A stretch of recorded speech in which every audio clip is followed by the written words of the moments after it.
Assalamualaikum warahmatullahi wabarakatuh.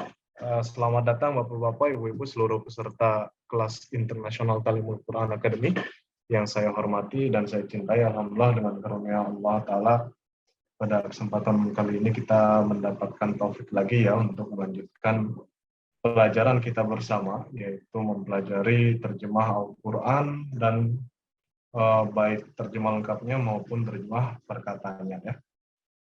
Saya mohon maaf atas ketidaknyamanannya. Mari kita mulai saja. Pada kesempatan kali ini kita akan mempelajari surah Al-Baqarah ayat 237 sampai dengan 240 ya. Jadi mungkin sekitar 4 ayat yang akan kita pelajari, 4 atau 5 ya.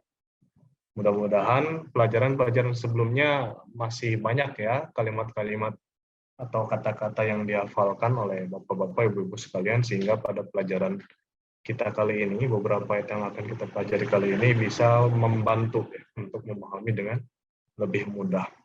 Nah, pembahasannya sebenarnya masih tentang talak ya, jadi kosakatanya tidak akan berbeda jauh dengan beberapa pertemuan sebelumnya.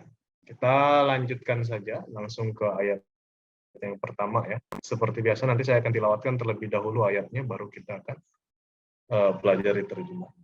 Allah telah berfirman di dalam surah Al-Baqarah ayat 237. A'udzu billahi minasyaitonir rajim. Bismillahirrahmanirrahim. La junaha 'alaikum in talaqtumun nisaa ma lam tamassuhunna aw tafridu lahunna fariidah wa matti'uhunna 'alal musi'i qadaruhu wa 'alal muqtiri qadaruhu mata'an bil ma'ruf haqqan 'alal muhsinin. Terjemahannya, tidak ada dosa atasmu jika kamu menjatuhkan talak kepada perempuan-perempuan yang belum pernah kamu sentuh atau belum kamu tentukan mahar bagi mereka. Tetapi berikanlah kepada mereka suatu bekal hidup bagi yang berkemampuan menurut kadar kemampuannya, dan bagi yang berkekurangan menurut kadar kemampuannya, yaitu suatu pemberian bekal hidup yang layak. Inilah kewajiban atas orang-orang yang berbuat baik. Sekarang kita potong-potong ya kalimatnya ya. La junaha 'alaikum in talaqtumun nisaa. Tidak ada dosa atasmu jika kamu menjatuhkan talak kepada perempuan-perempuan malam tamassuhunna aw tafridu lahunna fariidah, yang belum pernah kamu sentuh atau belum kamu tentukan mahar bagi mereka. Wa matti'uhunna 'alal musi'i qadaruhu. Tetapi berikanlah kepada mereka suatu bekal hidup, 'alal musi'i qadaruhu wa 'alal muqtiri qadaruhu. Bagi orang yang berkemampuan sesuai dengan kadar kemampuannya, dan bagi orang yang berkekurangan sesuai dengan kadar kemampuannya. Mata ambil ma'ruf ya. Di sini suatu bekal hidup yang layak. Nah, ini yang merah-merah ini seperti saya sampaikan di pertemuan-pertemuan sebelumnya, ini terjemahan tambahan ya sebagai untuk lebih mudah memahami. Hakon 'alal muhsinin. Inilah kewajiban atas orang-orang yang berbuat baik ya. Jadi kalau Bapak-bapak, Ibu-ibu semuanya lihat ya, di sini banyak sekali kata-kata yang terulang ya. La junaha 'alaikum. Kemudian nih, tolaktum ya, an-nisa. Ini mungkin baru nih, tamassuhunna ya. Tapi pasti sudah pernah muncul juga di ayat-ayat sebelumnya. Kemudian tafridu ya, faridah ya. Kemudian matti'uhunna, ini juga pasti sering muncul. Qadaruhu juga. Mataan sama bil ma'ruf, nah ini sering juga muncul. Jadi banyak kosakata yang sebenarnya telah kita pelajari. Mudah-mudahan dengan kita pelajari hari ini semakin kuat ya hafalannya. Kita sekarang lihat terjemah perkataannya. La junaha, la tidak ada, junah itu artinya doa. Dosa. Nah, selain junah juga ithmun, zambun itu artinya dosa juga. La junaha, tidak ada dosa. Alaikum, ala ataskum kalian. La junaha alaikum, tidak ada dosa bagi kalian. In tolak in jika tolak kamu menalak, ya, menjatuhkan talak atau menceraikan. An-nisa, perempuan-perempuan atau istri-istri. Malam tamasuhunna. Ma yang lam belum tamasuhunna. Tamasu kamu menyentuh hunna mereka, ya. Malam tamasuhunna yaitu mereka yang belum kamu sentuh. Au tafridu lahunna, atau tafridu kamu menentukan lahunna bagi mereka, ya. Hunna mereka untuk perempuan. Kalau hum itu mereka untuk laki-laki, ya. Faridotan. Faridotan mahar di sini. Farid itu faridoh, ya. Salah satu artinya sebenarnya kewajiban gitu kan, karena mahar juga adalah suatu kewajiban, jadi di sini diterjemahkan mahar. Wa matti'uhunna. Matti'uhunna. Hunna tadi apa? Mereka. Wa matti'uhunna, dan berikanlah kepada mereka bekal hidup. Jadi mata'a itu sebenarnya memberikan bekal hidup. Alal musi'i, ala atas, al musi'i orang yang memiliki kemampuan. Artinya yang memiliki rezeki lebih, ya. Orang yang mampu. Alal musi'i bagi orang yang mampu, qadaruhu. Sesuai dengan kadar kemampuannya. Wa alal muqtiri, dan bagi orang yang berkekurangan atau orang miskin, qadaruhu, ya. Jadi kalau al-musi' orang yang mampu, al-muqtir orang yang kurang, ya. Mataan pemberian, bekal hidup. Nah, ini mati'uhunna sama mataan ini akar katanya sama sebenarnya, ya. Mim ta sama ain. Tapi ini dalam bentuk apa namanya? Masdarnya, ya. Mataan. Kemudian bil ma'ruf, yang layak. Bil ma'ruf, yang layak. Mata'am bil ma'ruf, bekal hidup yang layak. Hakon, nah ini adalah hak atau kewajiban. Alal muhsinin, bagi orang-orang yang berbuat kebajikan.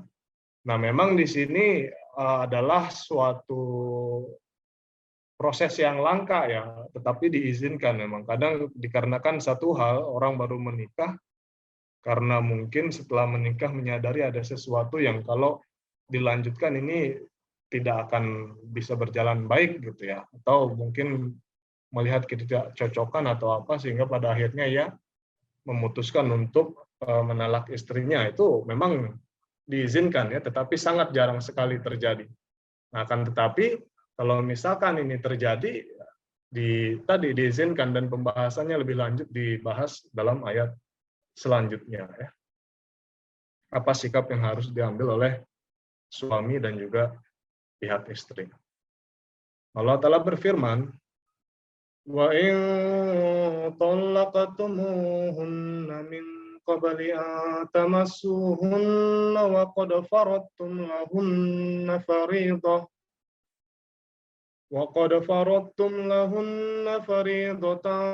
فنصف ما فرضتم إلا أن يعفون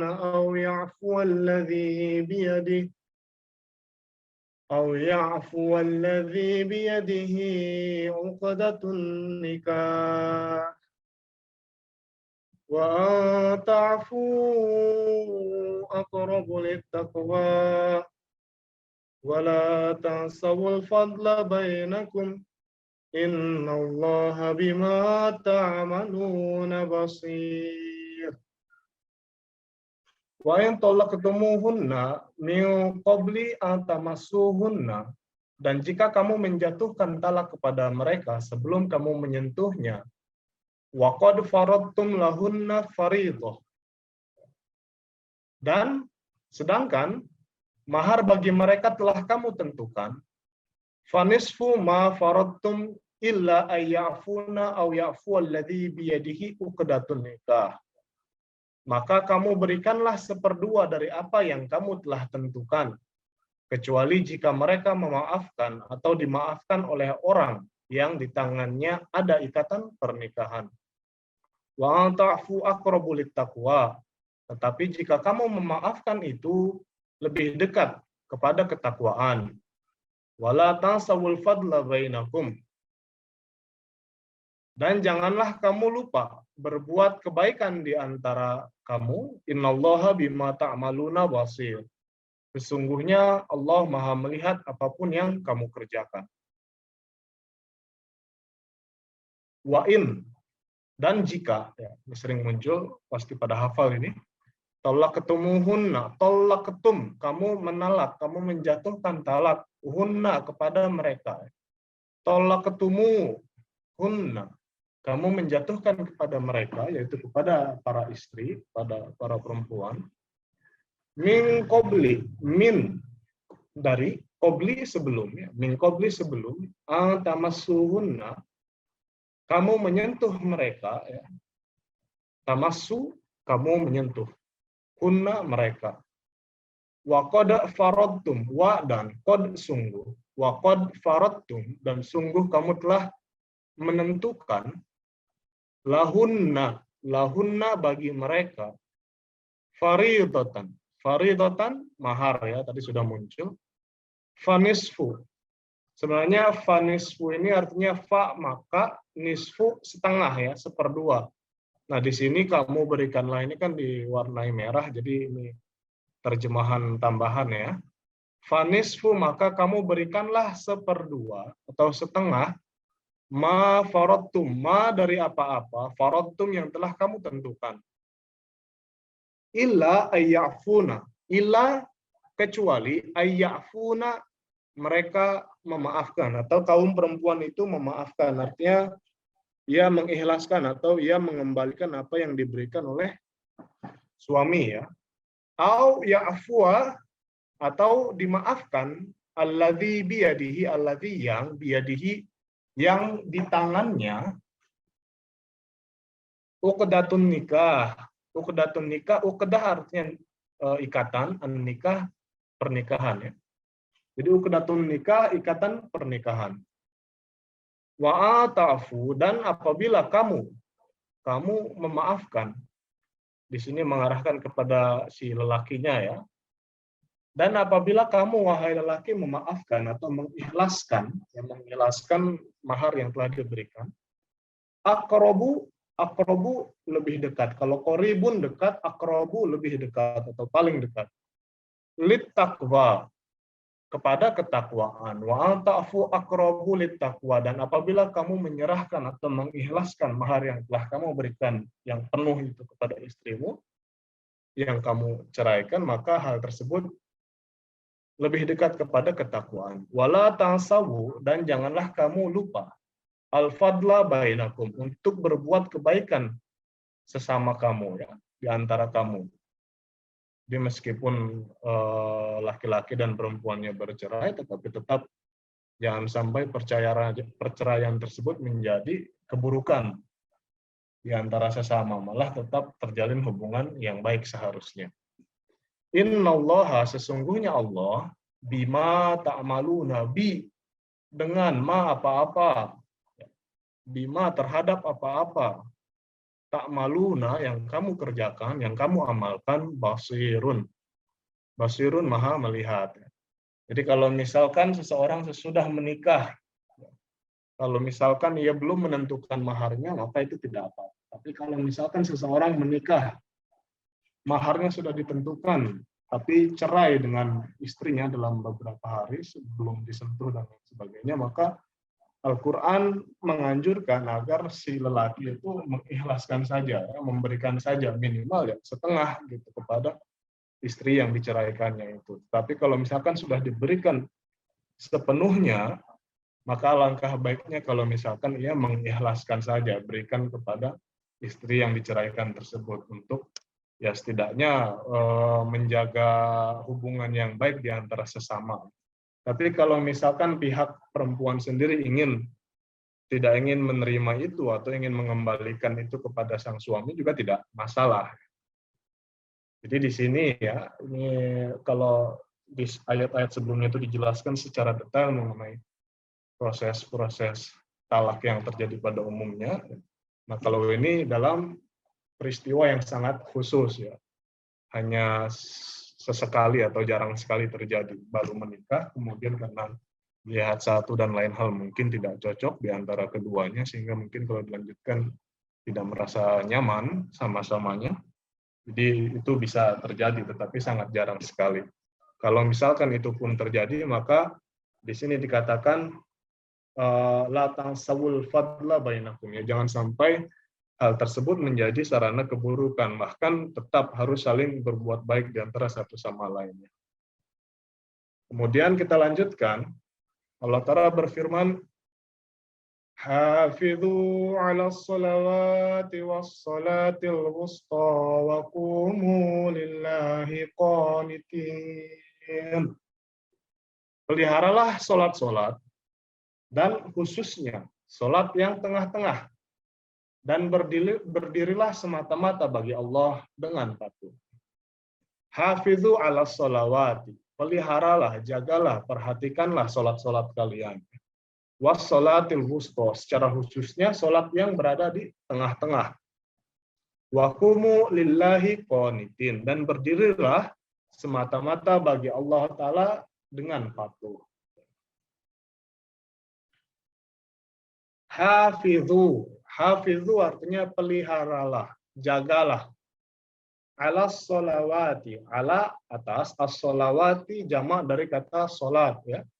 Jadi di sini solat-solat.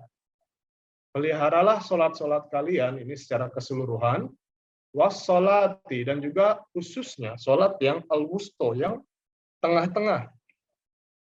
Waqumu lillahi, waqumu, dan berdirilah lillahi, kepada Allah. Di sini semata-matanya terjemahan tambahan, ya. Qanitin, qanitin artinya dengan patuh, dengan taat, ya. Nah, ini unik sekali di sini. Kenapa di antara obrolan pernikahan, di antara obrolan tentang talak itu, kemudian Allah Ta'ala memerintahkan tentang harus memelihara sholat, gitu. Nah, karena pada umumnya kecenderungan terhadap hal tersebut setelah pernikahan itu akan kecenderungan terhadap sholat itu ya mulai pudar itu, karena baik suami, baik istri, tanggung jawabnya bertambah, ya. Tanggung jawabnya bertambah, suami perlu bekerja siang malam untuk menafkahi istri, atau istri perlu mengurus rumah tangga, dan lain sebagainya, sehingga kadang-kadang lalai. Atau misalkan disebabkan karena hubungan suami istri itu di sepanjang malam, ya, itu maksudnya berkomunikasi, berdiskusi, bahkan hubungan intim di antara suami istri itu terjadi di malam hari, sehingga itu kadang-kadang membuat seseorang menjadi malas untuk mendirikan sholat tahajud. Oleh karena itu di sini Allah Ta'ala memberikan nasihat kepada orang-orang bahwa setelah adanya hubungan pernikahan itu jangan malah membuat seseorang itu menjadi lalai, bahkan itu harus menjadikan mereka semakin memperhatikan sholat mereka, baik suami maupun istri harus saling tolong-menolong, saling mengingatkan satu dengan yang lainnya, sehingga sholat-sholat mereka pun terjaga. Nah, di sini disebutkan lagi wassolatil wusto, ya. Di sini jagalah sholat-sholat, ya. Peliharalah sholat-sholat kalian. Kemudian disebutkan lagi as-sholatil wusto, sholat yang berada di pertengahan. Nah, kalau makna yang diambil oleh para mufassir itu macam-macam. Ada yang beranggapan sholatil wusto ini adalah sholat tahajud, ya. Kemudian ada yang beranggapan juga as-sholatil wusto ini adalah sholat duha. Nah, ada juga yang beranggapan bahwa sholatul wusto ini adalah sholat asar. Nah, kalau misalkan yang maksudnya adalah sholat asar ini didukung oleh riwayat dari Rasulullah SAW, ya, ketika beliau secara terpaksa pada masa peperangan, perang Khandak, ya, waktu itu, saking sengitnya peperangan itu sehingga beliau lupa untuk melaksanakan, bukan lupa, terpaksa melaksanakan sholat asar itu pada akhir waktu, gitu. Nah, ini makanya dikatakan sholatil wusto, yaitu sholat-sholat yang berada di kesibukan seseorang, pekerjaan seseorang yang bisa saja membuat seseorang lalai. Akan tetapi as-sholatul wusto ini bisa diartikan setiap sholat yang berada di tengah-tengah kesibukan kita, kegiatan-kegiatan kita. Bisa saja itu sholat isya kalau misalkan seseorang sedang kerja lembur dan lain sebagainya, atau sholat asar atau sholat zuhur. Sehingga di sini diberikan perintah kepada kita semua bahwa di dalam keadaan sesibuk apapun kita, ya, seaktif apapun kita dalam kegiatan kita sehari-hari, maka sholat itu malah yang sangat utama untuk kita usahakan. Kita harus berusaha semaksimal mungkin untuk mencari waktu agar kita bisa ya melaksanakan sholat itu sendiri. Ya. Kita lanjutkan kepada ayat yang terakhir yang kita pelajari pada pertemuan hari ini. Allah Ta'ala berfirman, فَإِنْ خِفْتُمْ فَرِجَالًا أَوْ رُكْبَانًا فَإِذَا أَمِنْتُمْ فَاذْكُرُوا اللَّهَ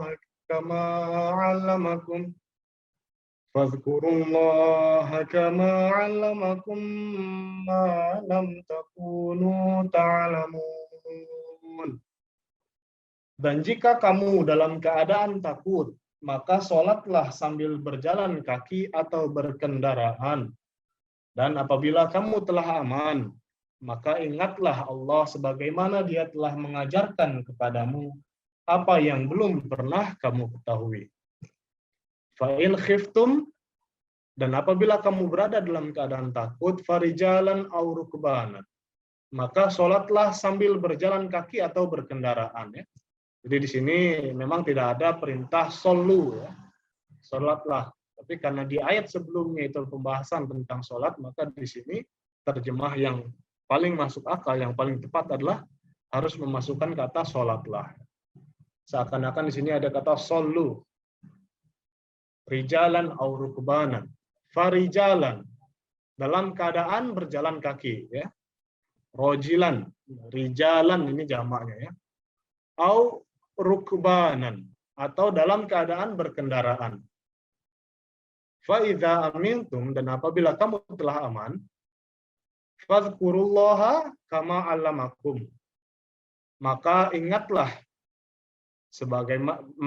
Allah sebagaimana Dia telah mengajarkan kepadamu malam takunu ta'lamun, apa yang belum kamu pernah ketahui. Ya. Fa'in khiftum, fa'in, maka jika khiftum, kamu takut. Di sini dalam keadaan ini ditambahkan. Farijalan, maka sholatlah sambil berjalan kaki, au rukbanan, atau berkendaraan. Fa'idha amintum, dan apabila kamu telah merasa aman, fadhkurullaha, maka ingatlah kepada Allah, kama sebagaimana, allamakum, allama ia telah mengajarkan kepada kalian, ya. Malam takunu, ma apa-apa, lam belum, takunu kamu, ta'lamun ketahui, malam takunu ta'lamun yang belum kamu ketahui. Ya. Fadhkurullaha kama allamakum malam takunu ta'lamun, maka ingatlah kepada Allah sebagaimana Dia telah mengajarkan kepadamu apa yang belum pernah kamu ketahui. Ya. Jadi dari ayat ini kita bisa ketahui bahwa sebagaimana sholat itu adalah ibadah yang wajib dan tidak bisa diwakilkan, ya, sholat itu tidak bisa diwakilkan oleh siapapun, maka setiap orang harus melaksanakan sholat, bahkan dalam keadaan takut sekalipun, ya, kalau misalkan memang kita merasa kita tidak mampu atau dalam keadaan yang sangat sulit untuk melaksanakan sholat sebagaimana mestinya, harus takbir berdiri, ya, kemudian ruku, sujud, sebagaimana gerakan-gerakan sholat dalam keadaan normal, maka nggak apa-apa dalam keadaan berjalan di sini, dalam keadaan berkendaraan itu diperbolehkan, gitu. Jadi tidak ada alasan sama sekali bagi seseorang untuk meninggalkan sholat. Tidak ada alasan sama sekali bagi seseorang apapun itu untuk meninggalkan sholat. Bahkan orang yang sakit saja kan diizinkan untuk sholat dalam keadaan duduk atau dalam keadaan berbaring, ya. Jadi di sini pun sama. Kalau misalkan dalam keadaan begitu sulit sehingga dalam keadaan normal seseorang tidak bisa melaksanakan sholat, maka nggak apa-apa dalam keadaan berjalan atau berkendaraan pun tidak masalah. Tetapi kalau misalkan keadaan sudah aman di sini dikatakan, maka kamu harus melaksanakan sholat bagaimana seharusnya. Ya. Nah, kalau misalkan di dalam hadis itu memang ada beberapa riwayat yang menjelaskan bahwa hadrat Rasulullah SAW itu juga pernah melaksanakan sholat di atas unta beliau, ya. Di situ di dalam hadis-hadis tersebut dijelaskan bahwa beliau melaksanakan sholat sunnah dalam atas kendaraan. Apabila beliau hendak melaksanakan sholat wajib, maka beliau turun dari unta beliau dan sholat seperti biasa, menghadap kiblat, ya, kemudian berdiri dan lain sebagainya. Nah, tentu saja ini juga menjadi hal yang paling utama, ya. Misalkan kita dalam perjalanan, kemudian kita dalam kendaraan, kalau misalkan kita ada waktu sholat misalkan dan kita mampu untuk berhenti, maka jauh lebih baik apabila kita berhenti mencari masjid, sholat dulu, ya, kalau sholat wajib. Tapi kalau misalkan dalam keadaan-keadaan tertentu kita tidak bisa untuk melaksanakan itu, misalkan dalam bus umum, ya, transportasi bus umum yang antar wilayah, misalkan yang dia tidak banyak mengambil istirahat, atau misalkan di atas pesawat, atau kereta yang sama sekali tidak memungkinkan bagi kita untuk sholat secara normal, ya tidak masalah seperti itu. Tapi kalau misalkan kita bisa berhenti terlebih dahulu di suatu masjid atau musola, maka alangkah baiknya bagi seseorang untuk mengikuti sunnah dari Rasulullah SAW tersebut. Nah, mungkin itu, ya, Bapak-Bapak, Ibu-Ibu, yang kita pelajari pada pertemuan kita kali ini. Ada 4 ayat, ya. Jadi ayat berapa? Ayat 237 sampai dengan 240, mudah-mudahan baik tilawatnya, terjemahnya, ya, dan makna yang tadi diajarkan, mudah-mudahan ada yang bermanfaat bagi kita semua. Mudah-mudahan Allah Ta'ala juga memberikan rahmat serta taufiknya kepada kita untuk memahami Al-Quran dengan sebaik-baiknya. Amin. Allahumma amin. Sekedar mengingatkan bahwa ITKA sudah memiliki ini, ya, akun YouTube. Jadi kalau misalkan Bapak-Bapak, Ibu-Ibu mungkin ada yang ketinggalan pelajaran-pelajaran sebelumnya, boleh dicek di akun YouTube-nya ITKA, ya, International Talimul Quran Academy. Di situ diupload semua pelajaran-pelajaran sebelumnya dari berbagai bahasa. Jazakumullah sanal jaza atas kehadiran dan perhatiannya. Mohon maaf jika ada salah-salah kata dan juga masalah teknis yang sebelumnya, ya. Mudah-mudahan itu tidak mematahkan semangat kita dalam belajar. Insyaallah Ta'ala kita akan berjumpa pada program ITKA yang selanjutnya. Mudah-mudahan Allah Ta'ala berikan kita taufik untuk berjumpa lagi. Amin. Allahumma amin. Wa akhiru da'wana alhamdulillahi rabbil alamin. Assalamualaikum warahmatullahi wabarakatuh.